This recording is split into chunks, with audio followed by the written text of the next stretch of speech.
সুন্দর কইরা ফিনিশ আজ্জা সন্তান হাতে এন্ড্রয়েড সেট ধরাইব, এই মহিলা টাকা, এই মহিলা ছেলে মেয়ের জীবনটা নষ্ট করে দিচ্ছে।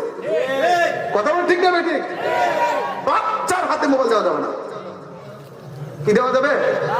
বাচ্চার হাতে মোবাইল দেওয়া যাবে? বাচ্চার হাতে মোবাইল দিবেন, এর গলার মধ্যে আপনি নিজে ছুরি লাগাইলেন। ঠিক না ভাই ঠিক? হ্যাঁ, আছে এমন বাচ্চা ভাত খায় না, মোবাইল না দিলে ভাত খায় না। খাইবে কেমন আপনি শিখে গেছেন আগে?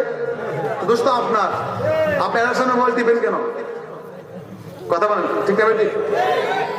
শুনেন, আমার ঘরে বাড়ি সিলেটে কোন অ্যান্ড্রয়েড, আমার অ্যান্ড্রয়েড সেট 60টা, কিন্তু আমার ঘরে আমার বিবাহ অ্যান্ড্রয়েড মোবাইল চালা না, আমার মাও চালা না, আমার ফ্যামিলিতে অ্যান্ড্রয়েড কোনো মোবাইলই নাই। বলে দাম কত? কম দামের মোবাইল দেন না কেন? আর দেই না কেন? মোবাইল তো আমার ছেলের জীবনটা জব হয়ে যাবে, ধ্বংস হয়ে যাবে।